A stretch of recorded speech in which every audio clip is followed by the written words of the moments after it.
just start this review off by saying that I am so glad that we got a second Venom movie. I was really worried because there's those franchises that they set something up and you're like, oh, that would be cool, and then you wait and wait and wait and it never happens.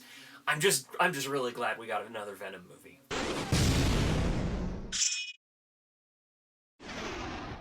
Alright guys, gals, and everything in between, I'm here today to review for you Venom, Let There Be Carnage. So Venom, Let There Be Carnage is the sequel to Venom, and I loved that first Venom. I never expected to like the movie, and I ended up loving the movie. I've watched it more times than I care to admit. Now, this sequel, we continue the story and it follows Tom Hardy again, and he's been interviewing psychopathic serial killer Cletus Cassidy, played by Woody Harrelson, and he wants to give his manifesto of sorts and has Tom Hardy doing it. Through those events, we now get Venom's arch nemesis, Carnage. And wow, I have to say, Carnage was awesome on screen. They did a really good job at being brutal and really pushing that PG-13 barrier, or making it seem more brutal than a standard PG-13 movie, because I was really worried about that because, I mean, it's Venom and Carnage, and that's supposed to be violent. It is very, very violent, and once the movie gets going, it doesn't stop. I had a hard time with the first 10 minutes of the movie. The first 10 to 15 minutes was a little bit slow, and some of it was a little bit cringy to a point, and I got worried. I was like, oh no.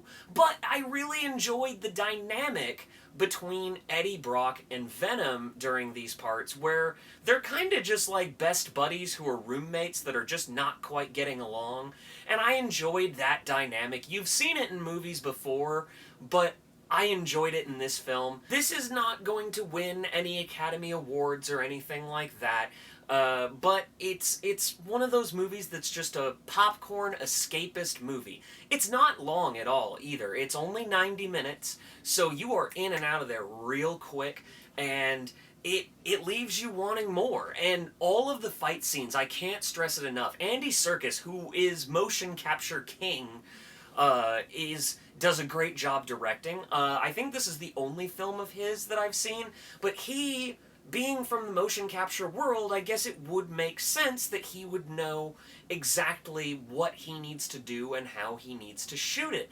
And it works to the advantage. You know that Venom and Carnage are CGI, but the style that the movie is, you buy it for what it is. And again, it's casual fun. Now, Woody Harrelson, oh my god. He was so great as a psychopathic serial killer. He was just hamming it up. Because I think he also knew this is just one of those throw popcorn in your face, escape style movies. And so he owned up every scene, and the way they had him dressed and acting, it felt like the comic book come to life. I was driving home, getting ready to do this review, and I asked myself, is Venom Let There Be Carnage better than Venom 1? I'd honestly put them about at the same level. If you liked Venom 1, you are going to like Venom 2 a lot. If you didn't like Venom 1, then you're probably not going to like Venom 2, because it's just kind of that first movie, but they've amped it up, but not too amped up. Like, it's not like one of those movies that just goes way over the top in the sequel to try and say, we're bigger, we're better, badasser, if that's even a word. But this one just hypes it up a little bit. I feel like there was a little less character development in this movie, but you frankly didn't really need it. I would have liked to see more, honestly, maybe if they stretched this out another 10 minutes or so to add some downtime, but like I said, once this movie hits, it goes, and it doesn't stop till the end, and then it just ends. I'm not going to spoil anything about the post-credit scene, but I will tell you the entire theater went absolutely berserk at the post-credit scene. To me, it doesn't really affect me any. I was like, oh, I mean, I guess that's neat, but whatever. It managed to defy expectations and take a guy who was burnt out on comic book movies and really deliver a fun little movie that, I mean, like I said, it's not gonna win awards. It's a simple point A to point B at 600 miles an hour kind of action blockbuster. And for what that was, it absolutely succeeded. So I will say Venom, Let There Be Carnage is big screen worthy. Alright, guys, gals, and everything between, did you enjoy Venom Let There Be Carnage? Did you not? Try not to spoil anything in the comments section for post-credit scenes, people, because I know there's people out there who genuinely care about that. Don't forget to like and subscribe. Hit that bell notification.